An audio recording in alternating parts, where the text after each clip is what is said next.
In deepest solitude, I found the narrow way, a secret giving such release that I was stunned and stammering, rising above all knowing. These words of Saint John of the Cross, or Juan de la Cruz, are all a part of this spiritual concept that we call the dark night of the soul. What an interesting term, the dark night. This idea of a dark sky without moon or stars, a place of absolute unknowing. And yet when we look underneath it, or even past it, there is that sense and that excitement of limitless possibility. And of course, this idea of the soul being on a journey, and that a portion of its journey is to move through the darkness of night, through the thick of not knowing, and yet aware at a deep feeling level of its immense possibility. One way of interpreting the dark night of the soul is through an immensely challenging, but it must also be transformational time. An experience of being broken open. An experience that could be metaphorically referred to as a crucifixion. A time when we experience betrayal or loss, or even come against who we think our best self is, that isn't enough for what is before us. I think this is a powerful interpretation of the dark night of the soul. Times where we must have faith in that infinite possibility, even in the midst of not knowing, or in suffering, or in pain. Never to ensue the idea that God brings us pain or suffering intentionally as a way to teach us a lesson. But I think a deeper way that I've used for myself is when going through a challenging experience, I'll ask, what am I being initiated into right now? Or I'll say, boy, I sure am being initiated right now. And it has to do with this idea in our promise to soul, in our soul commitment to live our best lives, that our lives can get shaked up. Our lives can break suddenly.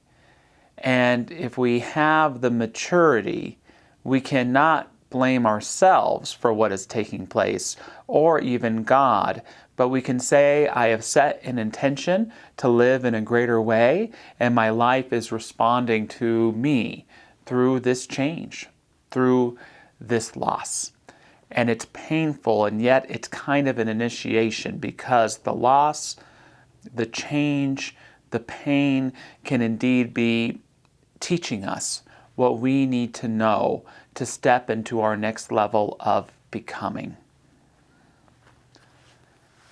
I remember when I was about 18 or 19, I felt I really found my purpose in life getting to run retreats for teenagers. I'd found this faith, and I just loved creating environments for teenagers to speak their truths, to learn about themselves, to embrace their innate wisdom, to build strong ideas about who they are and what they wanted in their lives.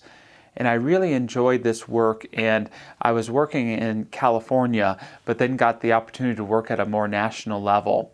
And a lot of the other people that were doing this leadership work were probably like, who the hell is this 19-year-old kid, and who does he think he is? And there were some things that happened. We had a camp where a girl was caught smoking, and the rule was you had to send him home, and I wasn't going to send her home. There were a few other incidents that took place, and I think because people didn't see who I really was, or had judgments rightly or wrongly, that I was too young to be doing what I was doing, I had to resign those positions. It was really heartbreaking for me, because here is what I loved to do most, and it was like losing all of that. And so it was a hard experience in my late teens, early young adulthood to go through. And yet, looking back now, I'm still not grateful for the experience, but if it wasn't for that, I wouldn't have taken those important next steps that led to ministry of working with young adults and then of working with adults.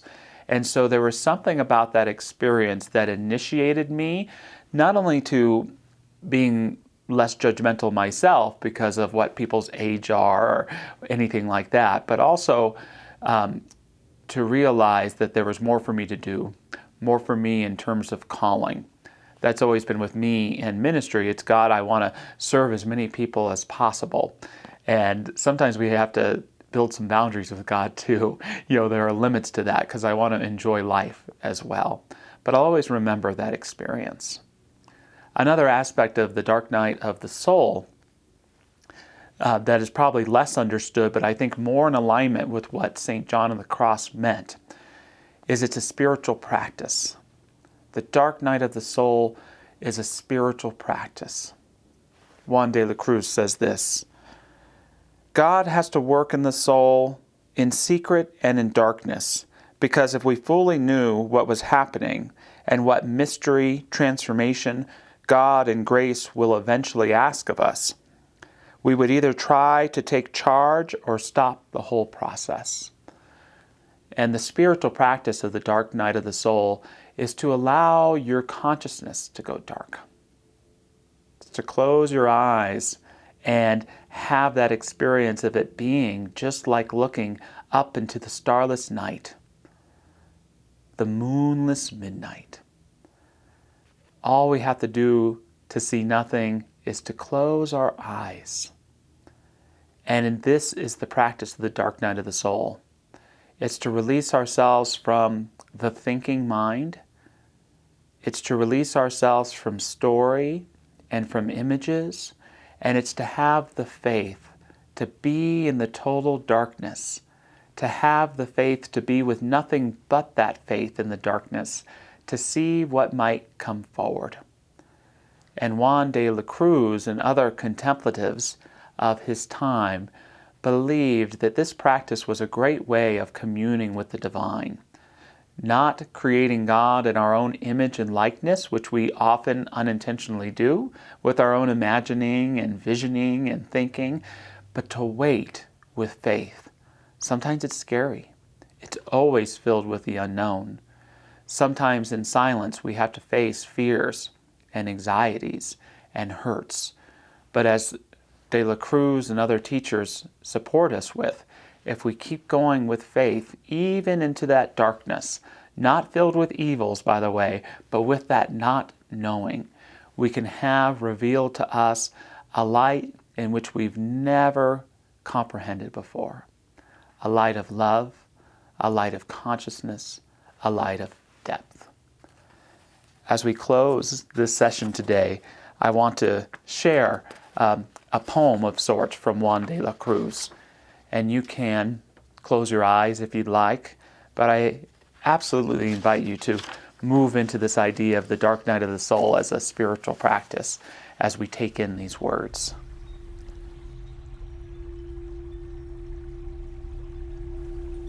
I came into the unknown and stayed there unknowing, rising beyond all knowing. I did not know the door, but when I found the way, unknowing where I was, I learned enormous things, but what I felt I cannot say, for I remained unknowing, rising beyond all knowing. It was the perfect realm of holiness and peace. In deepest solitude I found the narrow way, a secret giving such release that I was stunned and stammering, rising beyond all knowing. I was so far inside, so dazed and far away, my senses were released from feelings of my own. My mind had found a surer way, a knowledge of unknowing, rising beyond all knowing. And he who does arrive collapses as in sleep, for all he knew before now seems a lowly thing. And so his knowledge grows so deep that he remains unknowing, rising beyond all knowing. The higher he ascends, the darker is the wood. It is the shadowy cloud that clarified the night. And so the one who understood remains always unknowing, rising beyond all knowing. This knowledge by unknowing is such a soaring force that scholars argue long but never leave the ground. Their knowledge always fails the source. To understand unknowing, rising beyond all knowing. This knowledge is supreme, crossing a blazing height. Though formal reason tries, it crumbles in the dark. But one who could control the night, by knowledge of unknowing, will rise beyond all knowing.